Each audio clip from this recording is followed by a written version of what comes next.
सभी बच्चों को मेरा नमस्कार। बच्चों, 00 मैथ चैनल पर आप सभी का स्वागत है।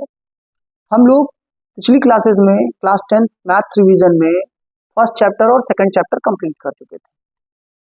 आज हम लोग स्टार्ट करने वाले हैं दो चर वाले रैखिक समीकरण युग्म। ठीक है, और इसमें मैं आपको दो विधियां बताऊंगा, एक होगी प्रतिस्थापन विधि और दूसरी होगी विलोपन विधि। यही दो विधियां आपके सिलेबस में है जिससे आपको रैखिक युग्मों को हल करना। तो देखिए, सबसे पहले रैखिक समीकरण क्या होता है और रैखिक समीकरण युग्म क्या होता है। देखिए, यहाँ हम बात कर रहे हैं दो चर वाले रैखिक समीकरण। तो दो चर, जैसे हम लोग यहाँ पर एक इक्वेशन लिखे हैं, देखिए एक्स और वाई दो चर है। इस समीकरण में भी एक्स और वाई दो चर है। ठीक है, रैखिक समीकरण होने चाहिए। इसका क्या मतलब है कि जो जितने भी पद लिखे होंगे उनमें चर राशियों की घात एक होगी।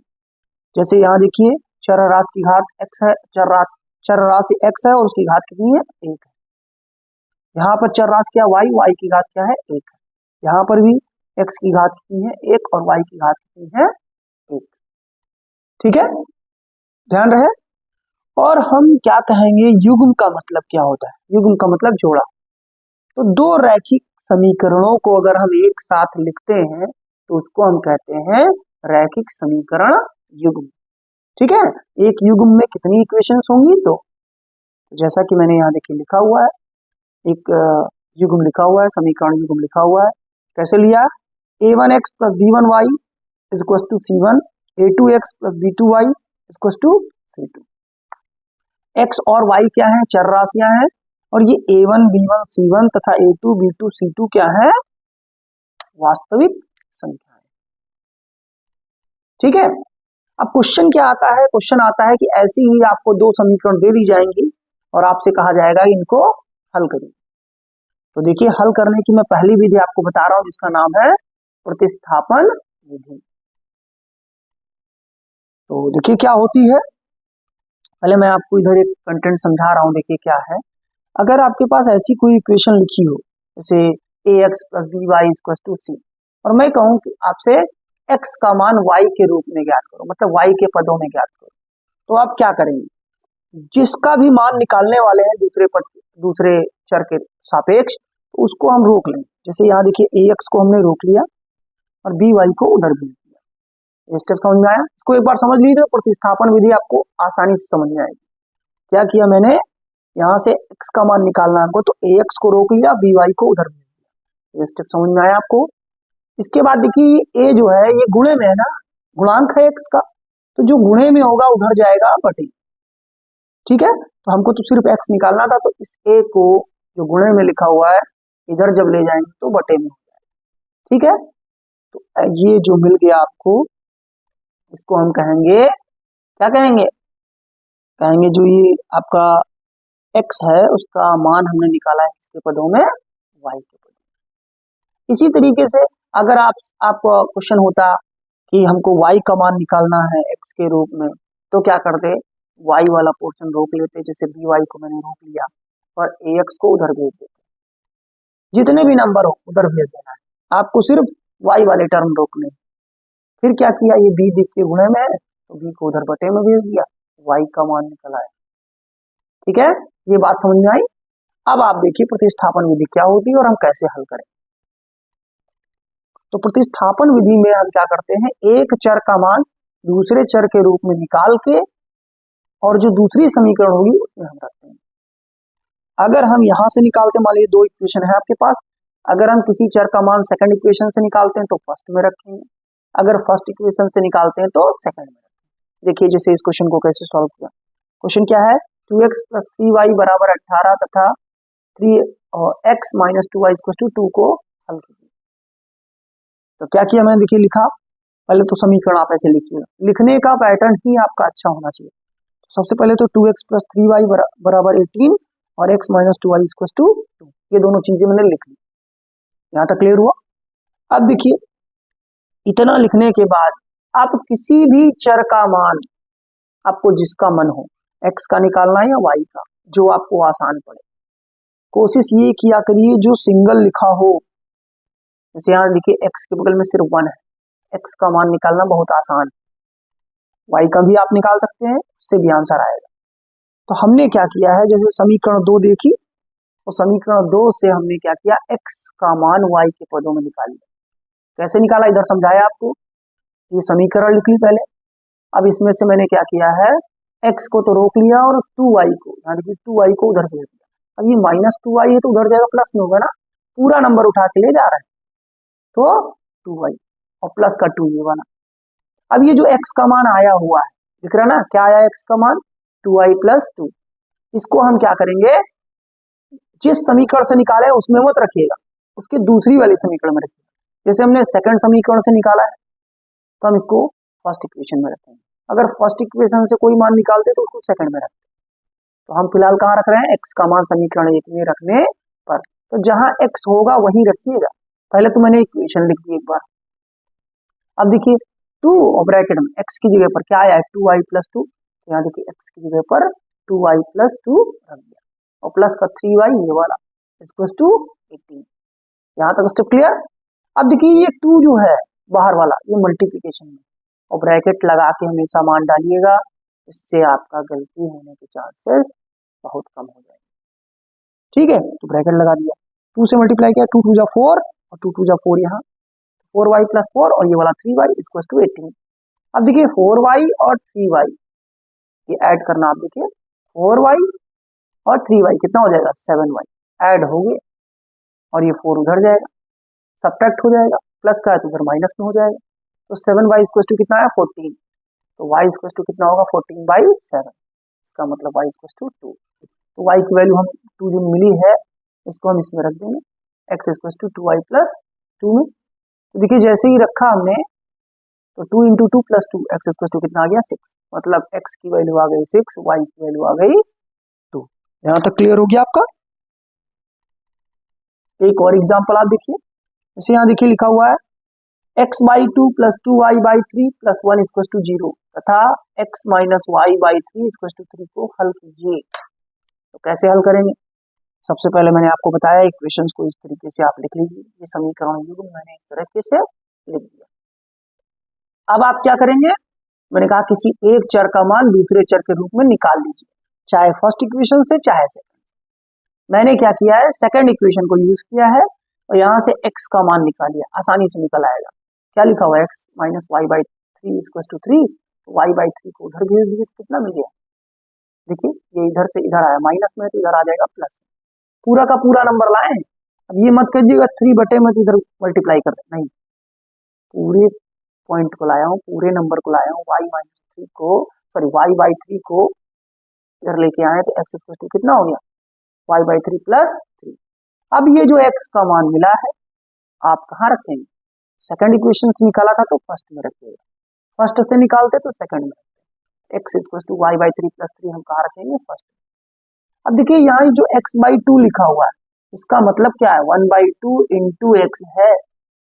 ठीक है, तो देखिए पहले समीकरण लिखा, फिर ये 1/2 अलग कर लिया और x की ये कितना मान मिला था, y/3 + 3 लिख रख दिया, और प्लस का 2y/3 + 1 ये वाला = 0। अब ये 1/2 दोनों में मल्टीप्लाई होगा, तो इधर मल्टीप्लाई होगा तो y/6 हो जाएगा, और इधर मल्टीप्लाई होगा तो 3/2 हो जाएगा, प्लस का 2y/3 + 1 = 0। अब देखिए y वाले जो टर्म दिख रहे हैं सबको रोक लीजिए, बाकी सबको इधर भेज दीजिए। एक टर्म मिला y/6 और एक टर्म मिला 2y/3। अब ये 3/2 प्लस में इधर आएगा माइनस में, ये 1 प्लस में इधर आएगा। ठीक है, तो अब देखिए यहाँ तो मैं एलसीएम लूंगा। अब 6 और 3 का एलसीएम क्या होता है, आप निकालना आता होगा, नहीं आता है तो आप कमेंट करिएगा, मैं एलसीएम निकालना भी सिखा दूंगा। बाकी उम्मीद करता हूँ आपको इतना आता होगा कि एलसीएम कैसे निकालना है।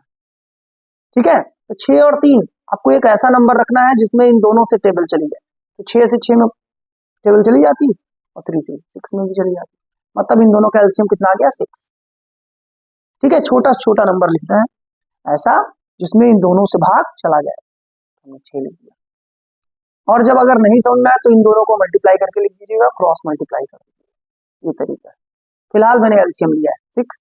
अब इधर तो 6 से डिवाइड करेंगे तो 1 आएगा, तो 1 से मल्टीप्लाई करेंगे तो y, 3 से 6 को डिवाइड करेंगे कितना आएगा, 2 आएगा, तो देखिए 2 को और 2 से मल्टीप्लाई कर देंगे तो 4 आ जाएगा।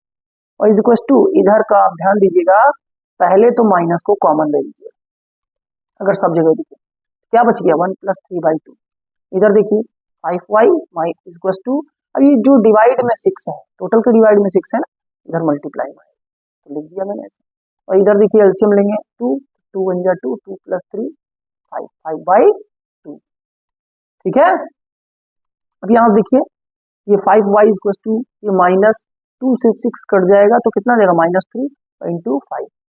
तो ये देखिए ये वाला 5 इधर डिवाइड में आएगा, y इज इक्वल टू -3 × 5/5, 5 से 5 कट गया। देखिए मल्टीप्लाई लास्ट में किया करिए, बीच में नहीं।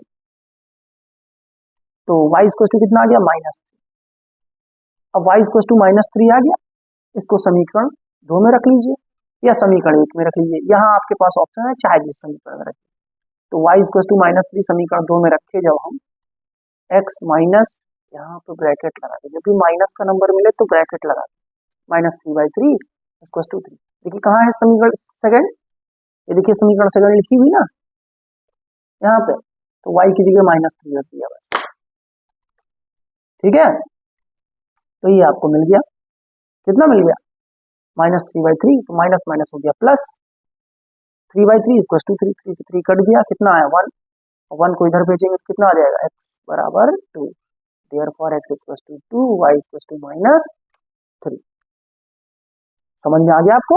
ऐसे ही क्वेश्चन सॉल्व करते हैं प्रतिस्थापन विधि से, और कुछ नहीं है प्रतिस्थापन विधि, बस इतना ही है कि आपको एक चर का मान दूसरे चर के रूप में निकाल लेना है किसी एक समीकरण से, और जिस समीकरण से निकालिए उसमें मत रखिए, जो दूसरी वाली समीकरण है उसमें आप उस चर का मान रख दीजिए और आपका आंसर आ जाएगा, ठीक है। देखिए इस टाइप के क्वेश्चंस आपके सिलेबस में नहीं है, इस तरीके के क्वेश्चंस, क्योंकि रैखिक युग्म नहीं है इसलिए इनको हल करने को आपको सिलेबस में नहीं आएगा, ठीक है। फिर भी मैंने सॉल्व किया, आप एक बार देख लीजिएगा इसको, एक बार इसको देख लीजिएगा। ऐसे क्वेश्चन पहले आते थे, अब नहीं आए, ये सिर्फ बताने के लिए मैंने इसको नोट कर दिया है कि ऐसे क्वेश्चन पहले आते थे अब नहीं आने, तो ऐसे क्वेश्चन प्रैक्टिस भी नहीं करना, ठीक है। तो ये थी आपकी कौन सी विधि, प्रतिस्थापन विधि। प्रतिस्थापन विधि से आपने रैखिक समीकरण के युग्मों को हल करना सीख लिया है।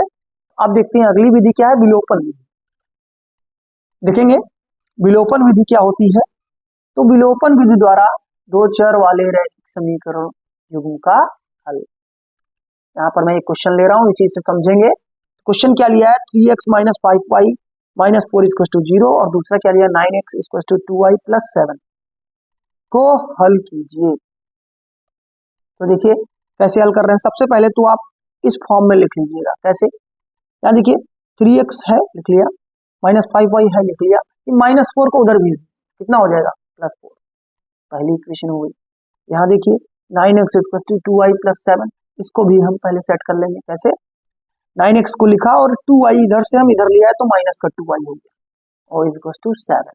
ये फर्स्ट इक्वेशन और सेकंड इक्वेशन पहले तो आप इस फॉर्म में लिख लीजिए, ठीक है, पहला काम आपका ये। दूसरा काम क्या है, हम लोग विलोपन विधि, विलोपन का मतलब गायब करना है। क्या गायब करेंगे, चर को। कैसे गायब करेंगे, पहले हम चर के गुणांक को बराबर करेंगे, चाहे आप x के गुणांक को बराबर कर लीजिए दोनों समीकरण में, और चाहे y के, ठीक है। तो मैं दोनों तरीके से करके दिखा रहा हूं। पहले देखिए आप, जैसे x का गुणांक बराबर करना, अब आप बताइए यहाँ 3 है यहाँ 9 है, कैसे बराबर किया जाए। देखिए 3 के टेबल में 9 तो आता ही, कितनी बार में आता है, 3 बार में। तो हम ऐसा ना कर दें, समीकरण 1 को 3 से गुणा कर दें और समीकरण 2 को ऐसा ही लिखा रहेंगे। तो जब समीकरण 1 को 3 से गुणा करेंगे तो सारे पदों में 3 से गुणा करेंगे। तो देखिए मैंने यही कर लिया, इसको 3 से गुणा किया, 3 3 3 जा 9, इसको -15, इसको 12। तो ये जो पहली इक्वेशन को हमने 3 से मल्टीप्लाई किया वो क्या आ गया, देखिए ये आ गया, और इसमें किसी से भी गुणा करने की जरूरत नहीं है क्योंकि यहाँ देखिए 9x पहले से था। तो हमने यहाँ x का गुणांक बराबर कर लिया दोनों समीकरण में, इसमें किया तो ये देखिए ये लिखा, और इसको मैंने ऐसे ही लिख दिया। अब इसके बाद क्या काम आपको करना है, देखिए अगर सेम चिन्ह दिखे, सेम साइन दिखे, समान चिन्ह दिखे, जैसे यहाँ प्लस है यहाँ भी प्लस है, तो फिर आपको क्या करना है, माइनस करना है। मतलब समीकरण को घटा देना, एक समीकरण को दूसरी समीकरण से क्या कर देंगे, घटा देंगे। और अगर विपरीत चिन्ह दिखे, लिख लीजिएगा, समान चिन्ह दिखेंगे तो घटाएंगे, चाहे प्लस के समान हो चाहे माइनस। और अगर विपरीत चिन्ह दिखे, मतलब एक जगह प्लस एक जगह माइनस, एक जगह प्लस एक जगह माइनस ऐसे दिखे, जिसको बराबर किए हैं, तो हम क्या करेंगे, जोड़ देंगे। ठीक है, फिलहाल देखो यहाँ समान चिन्ह है, तो हमने क्या कर दिया, घटा दिया। तो देखिए जब घटाएंगे तो चिन्ह बदलते हैं, इस समीकरण को घटा रहे हैं ना, यहाँ देखिए यहाँ प्लस है तो माइनस लगा दिया, यहाँ माइनस है तो प्लस लगा दिया, यहाँ प्लस है तो माइनस लगा दिया, ऐसे लिख के करिएगा। अब देखिए माइनस का प्लस का 9x, माइनस का 9x कैंसिल हो गया, इधर माइनस का 15y और माइनस का 2y, तो माइनस वाला ये तो प्लस हो गया ना, प्लस 2y। अब इसको माइनस नहीं गिनिएगा, प्लस गिनिएगा, प्लस 2y, तो माइनस 15 प्लस 2 बचता कितना, माइनस 13, और साथ में क्या बचेगा, y, y को मत भूलिएगा। और इधर 12 में से 7 गया, कितना बचा, 5। तो देखिए ये माइनस 13 है, पहले तो माइनस को उधर भेज दो, कितना हो गया, माइनस को उधर भेजो तो माइनस 5, और 13 को बटे भेज देंगे, माइनस 5 बटे 13, ये y का मान आ गया। अब y का मान किसी भी समीकरण में रख दो, चाहे फर्स्ट में चाहे सेकंड। हमने क्या किया, फर्स्ट में रख दिया, क्या मिला, 3x माइनस 5, यहाँ y लिखा था तो y का मान कितना, माइनस 5 बटे 13। माइनस का जब भी मिले तो ब्रैकेट लगा के रखना, गलती नहीं होगी। तो माइनस 5 बटे 13 बराबर 4, ये माइनस माइनस प्लस हो गया, 25 बटे 13 बराबर 4। अब ये 25 बटे 13 को इधर लिया, 13 एलसीएम ले लिए, तो इधर इधर बटे में 1 है, 1 का गुणा इधर, 13 का गुणा इधर, 13 चौको 52 माइनस 25 बटे 13। अब देखिए 3x बराबर कितना आ गया, 27/13, 3 बटे में आएगा, 3 से 27 कटेगा, 9 आएगा। गुणा मत किया करिए, अगर कट रहा हो तो पहले काट लिया करिए फिर गुणा। x का मान 9 बटे 13 है, तो देयरफॉर x बराबर 9 बटे 13 और y बराबर माइनस 5 बटे 13। ये हो गए आपके आंसर। समझ में आई बात? चलिए इसी को देखते हैं, इसी क्वेश्चन को देखेंगे एक बार और उसमें हम y का गुणांक बराबर करने वाले हैं। तो देखिए यहाँ जैसे 3x माइनस 5y बराबर 4 और 9x minus 2y equal to 7 लिख लिया था। अब हम x का गुणांक नहीं बराबर करना चाह रहे हैं, हमारी इच्छा है कि y का गुणांक बराबर करें। तो देखिए जब कुछ ना समझ में आए तो क्या करना, सिर्फ विपरीत से गुणा कर देना। जैसे यहाँ 5 है तो इधर 5 से गुणा दूसरे वाले में, यहाँ 2 है तो इधर फर्स्ट वाले में 2 से गुणा। और जब गुणा करेंगे तो पूरी समीकरण में गुणा करेंगे। तो देखिए हमने क्या किया, समीकरण 1 में 2 से गुणा कर दिया क्योंकि यहाँ 5 था, और समीकरण 2 में 5 से गुणा कर दिया क्योंकि यहाँ 2 था। ये देखिए देखा, अब गुणा करिए, 2 से गुणा करेंगे तो 2 3 जा 6, 2 5 जा 10, 2 4 जा 8, ऐसे लिखा। और फिर इसको हमको मल्टीप्लाई करना था 5 से, 5 9 जा 45, 5 2 जा 10, 5 7 जा 35, करेक्ट। अब देखिए चिन्ह कैसे है, ये तो मैंने बाद में चिन्ह लगाया है, पहले देखिए यहाँ भी प्लस यहाँ भी प्लस, इससे कोई मतलब भी नहीं था हमको। यहाँ देखिए यहाँ माइनस का 10y था, माइनस का 10y था, मैंने कहा था जब सेम साइन दिखे तो माइनस कर देना, घटा देना। तो देखिए इन दोनों को घटा दिया, माइनस लगाया, यहाँ माइनस था तो प्लस लगाया, यहाँ प्लस था तो माइनस लगाया, चिन्ह बदल देते हैं।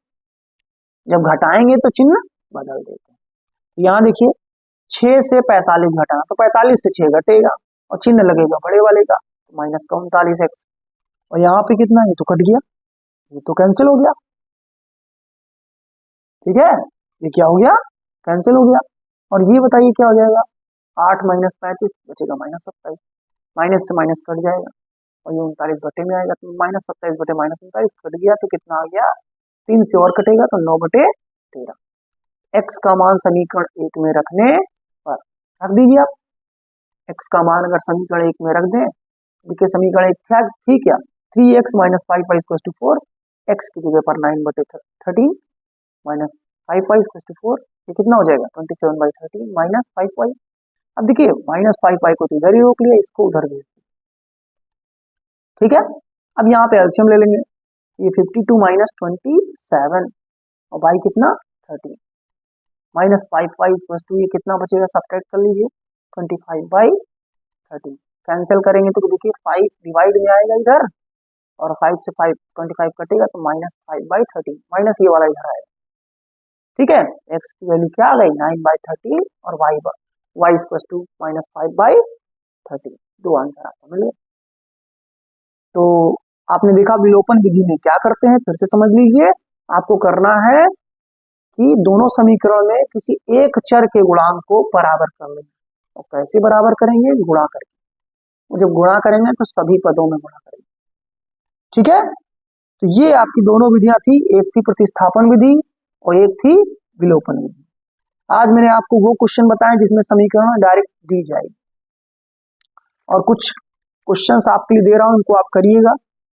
देखिए क्या क्वेश्चन है, जैसे लिखा हुआ निम्नलिखित रैखिक युग्म प्रतिस्थापन विधि द्वारा हल कीजिए। यहाँ 5 क्वेश्चन मैंने लिख दिए, इनके आंसर आप बारी बारी से निकालिएगा और कैसे चेक करेंगे आपका आंसर सही है या गलत।